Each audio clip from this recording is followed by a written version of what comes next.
crashing, wiping out trillions of dollars as Trump imposes the highest tariffs in over a century. How does trade even work? Why is he doing this? What is America's twin deficit? And could a $30 trillion carry trade unwind spark total havoc? Who has really benefited from globalization? And what's the hidden cost of all that cheap stuff that Americans have been getting? Are these tariffs the fix that Americans have so desperately needed, or a wrecking ball to the economy? And last, will they ignite inflation?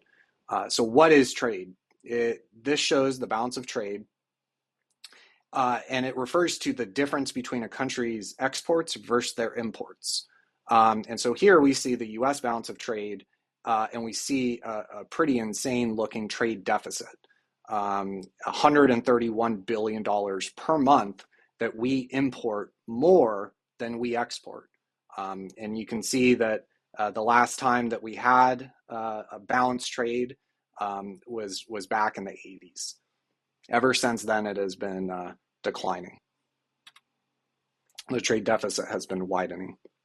Here is the current account. The current account is one of the major components of in international finance. The current account of a country is one of the major accounts, major metrics to value a country's economy. And here we see it includes goods and services in dark blue, goods in gray, and then primary and secondary income, which are much more minor factors. The important thing here is services. We actually run a services surplus, meaning we produce more services for the rest of the world than we import from the rest of the world. But we can see that the goods deficit in gray clearly offsets any surplus that we might have in services by a wide margin. And then the kind of overall measurement is the current account, which is measured there in orange. So how do we come up with the dollars to send to China and Malaysia and Vietnam to buy all their stuff? Well, one of the ways we do that is by increasing the fiscal deficit. Fiscal deficit is the difference between a government's revenue and their spending. This is the deficit that most people have heard about. Right now, it's a pretty insane 7% of GDP. And you can clearly see that as the trade deficit gets worse, our fiscal deficit gets worse. We gotta come up with the dollars one way or another to send to China and Malaysia, Vietnam, Indonesia. And one of the ways we do that is via the fiscal deficit. So you see this tight correlation here between the trade deficit and the fiscal deficit. So as the trade deficit gets worse, we must put our youth into ever more inescapable debt in order to come up with the dollars to send to the rest of the world. These two lines are an illustration of America's twin deficit. So we are a twin deficit nation, meaning we run a trade deficit and we also run a fiscal deficit. Kind of by definition, a twin deficit nation can't accumulate anything other than debt. It's a pretty bad situation to find yourself in, and America has pretty clearly been in this twin deficit position for a long time. The global reserve status of the dollar has allowed for America to avoid the consequences that it should have been facing due to this twin deficit. So here we see the current account in white and the capital and financial account in red. And this is just a mirror image of the current account. So as the current account deficit gets worse, the capital and financial account surplus, this must improve. This is just simple accounting. Everything must balance out at the end of the day on a balance of payments basis. And this shows how it is balanced out. So as as our current account deficit, our trade deficit gets worse, that means that more and more money must be flowing into US assets. Here we see a breakdown of the financial account. This is straight from the US Bureau of Economic Analysis, and it breaks down the components. I would note that it excludes financial derivatives, which are estimated to be over $2 quadrillion. a discussion on its own there. Here we see from 1980 to 2000, kind of the overall cumulative financial account.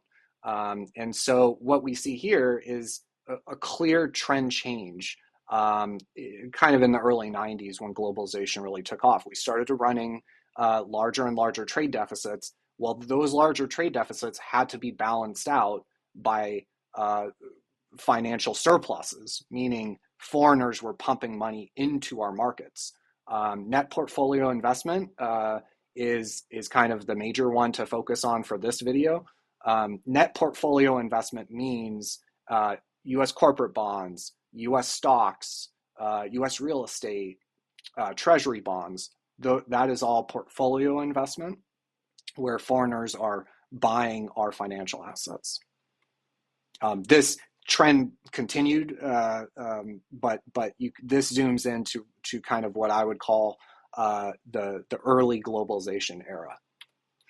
Here we see in white how much U.S. assets foreigners own, and then in red how much foreign assets the U.S. owns. And so the difference between these two is called the net international investment position. Jeffrey Goonlock at Double Line has a great chart here. In red, the top pane shows what we were just looking at. In red, we see the difference between those two. And you can see that it really started to widen in the 2010s, and over the past few years has widened even more sharply, now to $23.6 trillion, which I would point out is negative 80%, 80% of American GDP. I am not aware of another time in global history that a country has ever had a net international investment position that severe. So if all this foreign money is getting pumped into our markets to balance out current account deficit, that must be really good for our markets. Well, yeah, it is. In fact, if we're running a $130 billion current account deficit, that means that $130 billion per month must be flowing into U.S. assets. So here we see the S&P 500 as one kind of estimate or measure of U.S. assets, and we can see a very tight correlation between the trade deficit getting worse. This is inverted, meaning as the white line goes up, the trade deficit's getting worse, and the S&P 500. We also see it with corporate profits. The majority of our stock market and economy, we have these huge multinational corporations that own that are an outsized share of the total economy. These corporations have been growing larger and larger while shipping a bunch of good paying American jobs off to Malaysia or Vietnam or Indonesia or China has been great for them. And we can see here as the balance of trade gets worse, corporate profits increase with a pretty good, pretty tight correlation in my opinion. Now we know that the top 1% own a disproportionate amount of financial assets. And so it makes sense here to see that the net worth of the top 1% as a share of GDP improves. The wealthy get wealthier as the trade deficit gets worse. So as we hollow out our economy more and more, our useful industrial production, more and more and more, the net worth of the top 1% do better and better and better. They get richer. There's a pretty clear divergence during QE3, which I pointed out there. QE3 was a quantitative easing program by the Federal Reserve in which they were buying bonds and U.S. assets, $2.5 trillion total for the QE3 program. Another U.S. asset that foreigners can buy to balance out that current account deficit is housing and real estate. And so here we see probably a familiar line in orange, which is the median sales price of a U.S. house, single family home, divided by the median family income. So this shows you how many years of average, for the average family, how many years of work does it take to buy the average house. And we can see that, again, it's a U.S. asset and it's a financial asset. Foreign capital flows into, and so as the trade deficit gets worse, housing becomes less affordable. I would point out that this pretty clear divergence here. This was QE2 and QE3, and then this when it started to correct. Over here, this was when the Fed started to taper their balance sheet and engage in quantitative tightening, where they were doing the opposite and selling assets off of their balance sheet. So the dollar carry trade, everyone's probably heard of the yen carry trade, and there are others. Sometimes the Mexican peso is used as a carry trade. But what is a carry trade? Well, say you're a European and we just bought a bunch of stuff from you. You have a bunch of dollars. Well, if you hold those dollars, as the white line shows, those dollars get more and more valuable over time because you're in Europe versus the euro. What this means is that the dollar is appreciating versus the euro. And so you are making money there. But if you want to really supercharge that, you could take those dollars and put it in a dollar denominated asset like the S&P 500, like US stocks, which we also know go up and to the right. So if you're that European investing dollars that we sent you for stuff, you invested into the S&P 500, you're making money both directions. This is called positive carry. And just to put it very simply, you're making money on both sides of the trade. You're making money on the currency appreciation, but also on the dollar appreciation of the S&P 500. So you make money both ways. This is a virtuous cycle. This is how we set it up. We told the world, hey, we'll outsource all of our jobs. We'll hollow out our industrial base, give all the jobs to you, give all the manufacturing to you. We'll buy the stuff that we need from you, and you take those dollars and you invest them into the best capital markets in the world. They're free, they're high performing, and this is a great setup. And this works really well as long as that flywheel is spinning in the right direction. When this flywheel starts to spin in the other direction, we know that that foreigners own far more U.S. assets than we own of theirs. If this flywheel were to ever start spinning the other direction, it could get incredibly ugly. Remember, the net international investment position is 80%, negative 80% of GDP, which again, I believe is a record in world history. Here we see what that might start to look like. This was a period in early March where U.S. stocks, the dollar, and U.S. Treasury bonds also sold off in unison. And that's that box marked in yellow.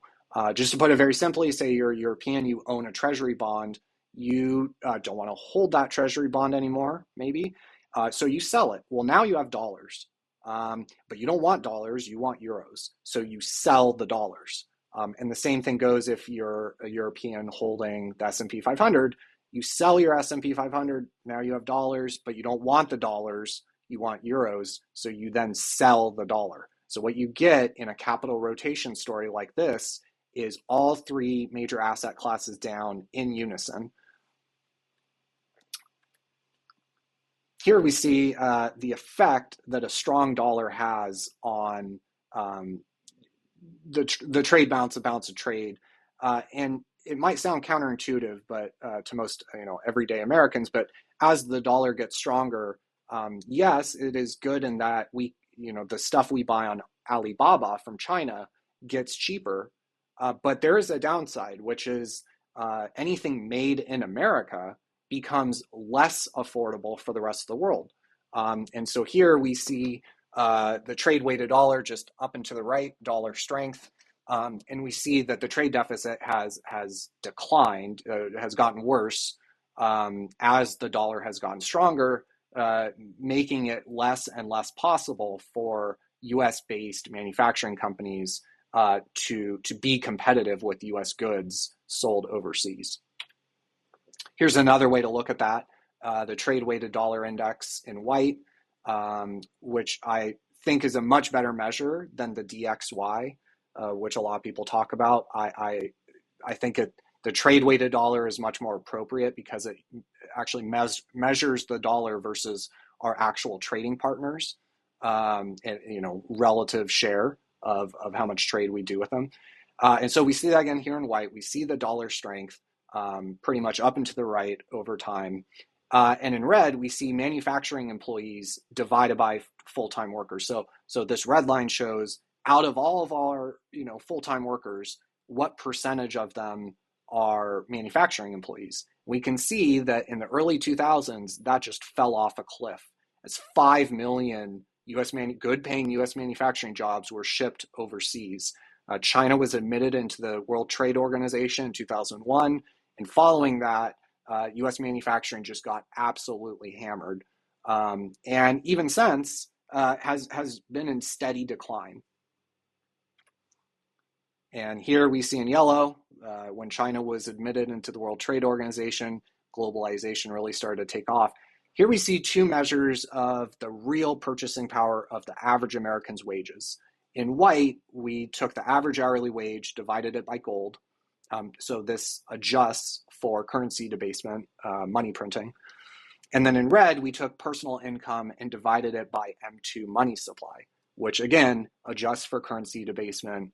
And we see that both of these measures, the real purchasing power of wages, clearly peaked in 2001, and ever since has been declining for decades. For 2 decades, the average American's wages and the purchasing power of those wages has been declining. Here, I measured just how much that decline is. This is the real average hourly wage, US wage, average hourly wage divided by gold. And we see that in the past 22 years, the real purchasing power of the average hourly wage has declined by 81%. Here we see GDP. In red, we've seen that chart before, but here in white, I put GDP over M2. So what this shows is how much GDP are we getting for every dollar of money that we print. If we are getting more GDP than dollars that we're printing, this line goes up like it did here in the late 80s. And that line, GDP is growing faster than M2. But on the other hand, if GDP is trailing M2, if we're printing all this money and getting very, very little GDP actually in return, what you see is the line decline like it has for the past 20 years. And again, I marked China's admission into the WTO. America really has not been getting real net productive, real growth in at least 20 years.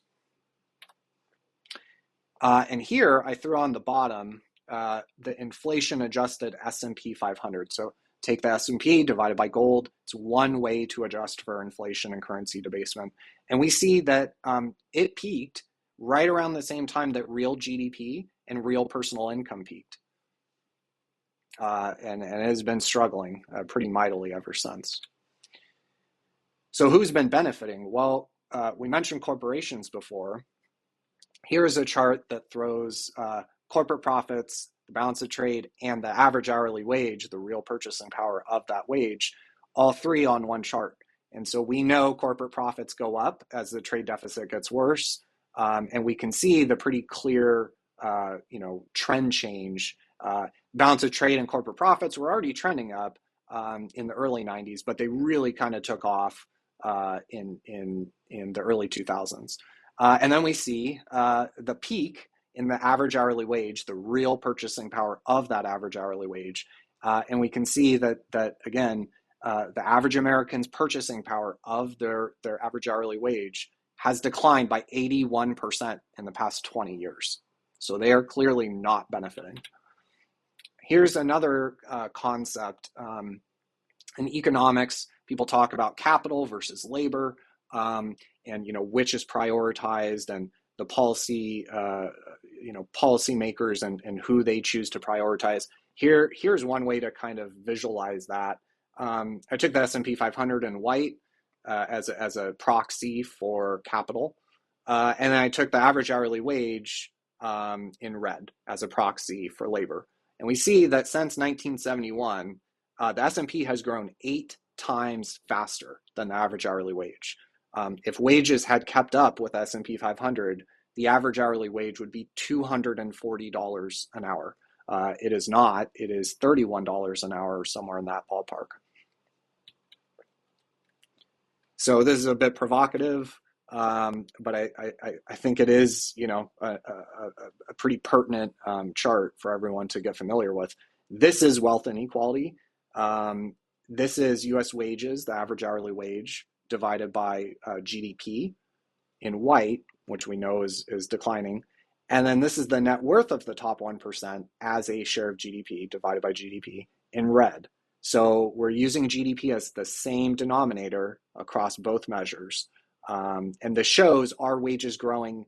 If wages were growing at the same exact rate as GDP, the line would be horizontal.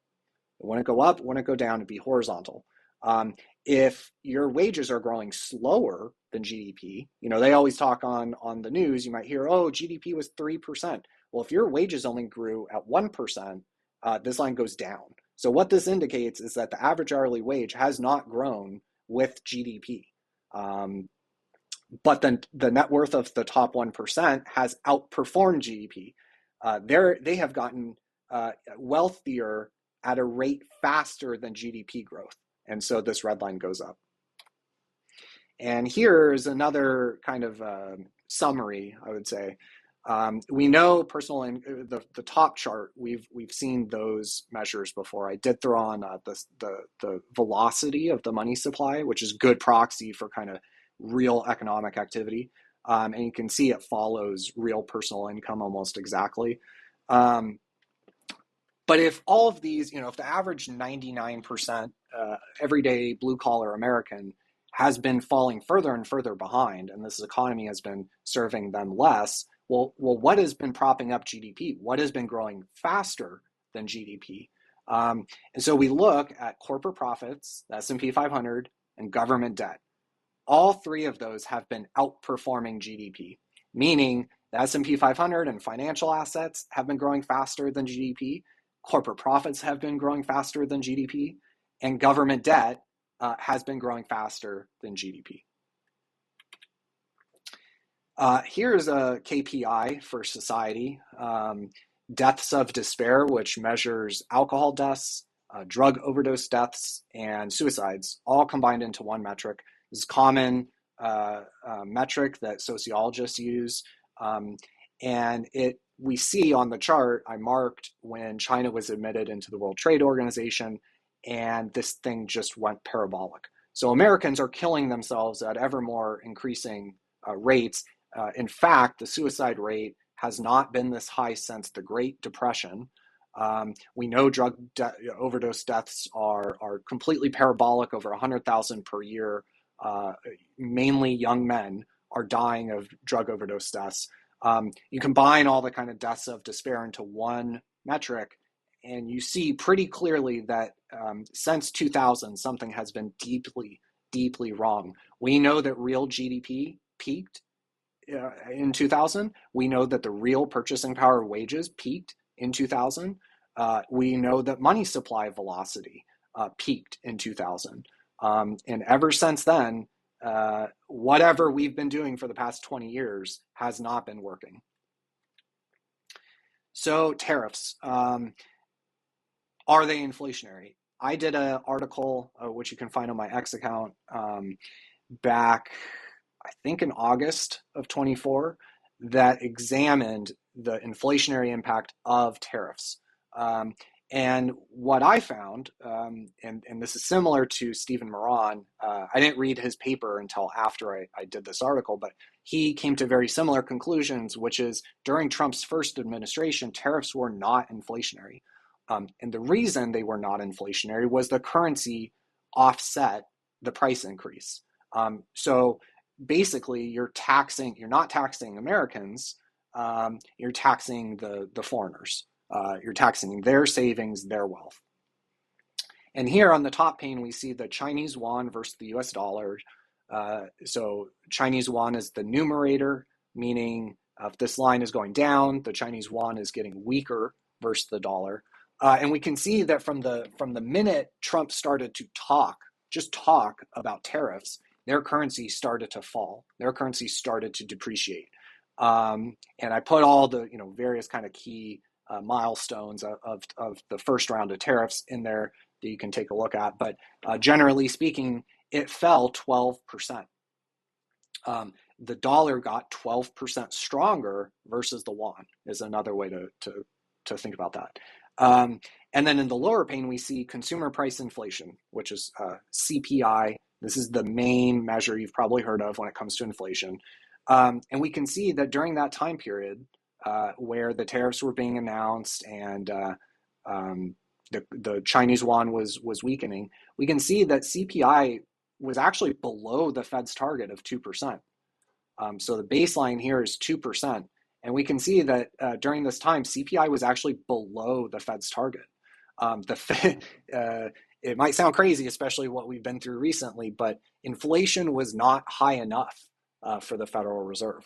And so clearly, for, at least for Americans, that first round of tariffs were not inflationary because of this currency move, which offset the price of the tariffs. Just put very simply, if we put a 10% tariff on China, and then the dollar strengthens 10% versus their currency, Americans don't pay a single dollar more for any Chinese good. Now, we haven't been seeing that. We've been seeing the dollar with significant weakness, but it is something to keep an eye on. This will indicate who is going to pay the tariff. Tariffs are a tax, and it really just comes down to who is paying the tariff. Are we taxing foreigners and their wealth and their savings, or are we taxing our American men and women paying more money for the stuff that they're buying? This is the main thing to watch. What does the dollar do? And I would just point out, in the speech yesterday, both Bessent and Trump, in Bessent's interviews and Trump during the press conference, they both mentioned currency manipulation. Well, let's talk about the biggest currency manipulator in the world, which is China.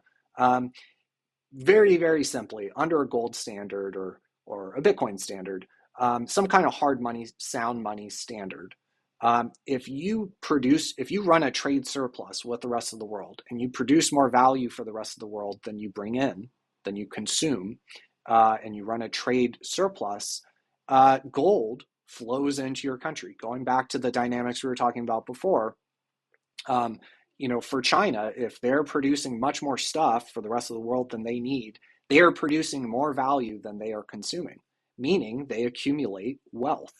And so that gold flows into their economy.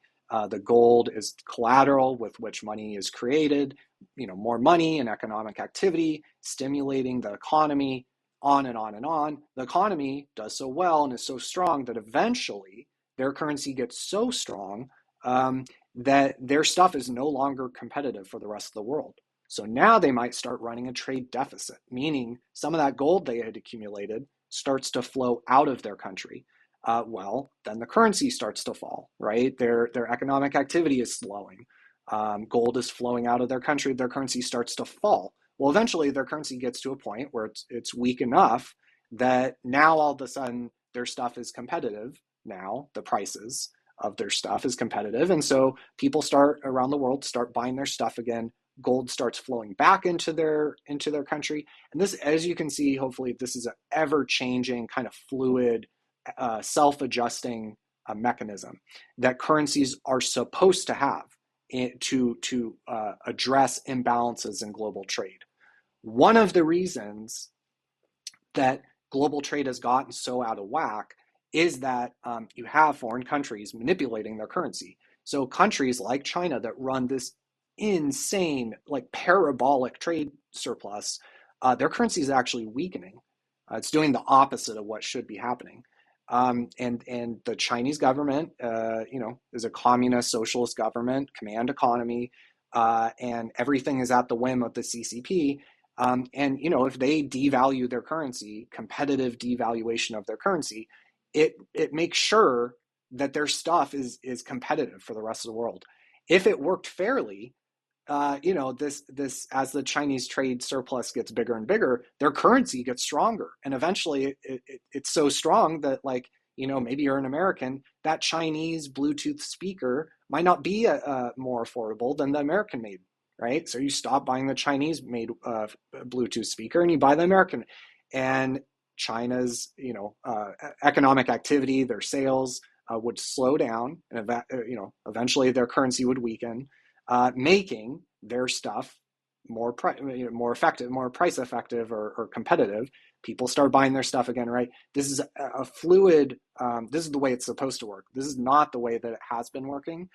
China has engaged in competitive devaluation of their currency to make sure that they can remain competitive at all times. I would point out that I did this article, and like a few days later, there was a Bloomberg headline: China may allow its currency to depreciate by 10 to 15%. And that is one way to offset the price that Americans pay. If they let their currency fall by, I forget the exact tariff on China, but say it's 15%. If they allow their currency to fall by 15%, if you're an American, you're not paying anything extra. Basically, China is taxing its own economy, its own people, its own wealth, its own purchasing power by letting their currency devalue. I do want to also mention, like, the Mar-a-Lago Accord. This is something I've been talking about since summer, fall of last year. I'm more convinced now that some kind of global reordering, as Scott Bessent mentioned multiple times in a speech at the Manhattan Institute, I was quite ahead of the curve on talking about this. And it's not because I could see the future. I literally just was listening to that speech that Scott Bessent gave at the Manhattan Institute, where he mentioned it multiple times: a global monetary reordering. Well, what is that? That's like the Plaza Accord or Bretton Woods. It's where a bunch of countries get together and they decide how they're going to value their currencies and adjust the valuation. So China, there are kind of two metrics or two avenues to look at with a Mar-a-Lago Accord. One is, are these fiat currencies like the yuan or the dollar devalued versus real scarce assets like gold and Bitcoin? That's one avenue. And both China and America and Europe, pretty much every developed economy needs to devalue their currency versus real scarce assets. Everyone isn't drowning in debt. Everyone needs to devalue versus real scarce assets. So what this means, this is very bullish for real scarce assets like gold and Bitcoin. The other major avenue to watch with a monetary reordering is what's called the currency cross, and that's what we're looking at here. This is one of many crosses. This is the Chinese yuan dollar cross, and eventually, I would imagine that in a Mar-a-Lago Accord, the dollar would be devalued significantly against the yuan. Put another way, the yuan would strengthen. They would say you got to mark your yuan much stronger than you have been versus the dollar. This is one of the ways that Chinese stuff is so competitive, so cheap for Americans, is they have been competitively devaluing their currency for decades and not allowing it to strengthen like it should have, as they've run huge current account surplus. And so this is another avenue to watch. And then I would just kind of leave in summary, that these tariffs were more than I was expecting. I think they indicate that Trump and the Trump administration is serious about fixing some of the kind of deeper second and third order effects that we were looking at. I think it shows they're serious about it. All these dynamics are essentially what got Trump elected. This is his base. Everyday Americans that are feeling the effects of all of these things. And so, I think he's what yesterday showed is that he's serious. This will be extremely volatile, and it could have significant impacts. Like we talked about the dollar carry trade unwind and how it had started. That small week or two in early March was just the beginning. if this dollar carry trade unwind starts to really happen, there's tens of trillions of dollars left to go. And so stocks could see significant further declines. The dollar could see significant further declines. Bonds might see higher rates, higher yields due to bonds getting sold off. So currencies will be very volatile. Today, the dollar is down over 2%, which for a currency is pretty incredible. I expect that we'll see continued volatility in currencies, in bonds. Watch the MOVE index that shows you bond yield volatility. VIX will stay elevated, I think, for the near term. And in real terms, especially in inflation adjusted terms, U.S. all the things that worked for the past 2 decades might stop working so well. And in fact, momentum and Mag 7 and US tech and all these things that have worked so well might actually face the strongest headwinds if we are truly going in this direction. And so I would just leave kind of a conclusion of, if tariffs are so bad, as I was watching CNN last night, it's the end of the American economy, and the end of the global economy. Everything is going to come crashing down and burning. If tariffs are so bad, then why are the other countries allowed to implement tariffs on us, and we're not allowed to implement them on them? That would be a question I would have. I've not heard a good answer to that question. If they are so bad, then why are they allowed to do it to us? If you have the answer to that question, please leave it in the comments. But again, I see the conclusion here as tariffs are only one mechanism to address some of these imbalances, but there are 2 major factors that still are unaddressed. One, currencies need to be valued fairly. And in order for that to happen, you can't have a false artificial valuation like we do with the dollar due to its global reserve status. You cannot have that. The dollar should be much, much, much weaker because we run these big twin deficits. But it's not. In fact, if anything, it's stronger. And that is because the global reserve system of the dollar keeps it overvalued. So that's point one. That needs to be addressed, or this will not work.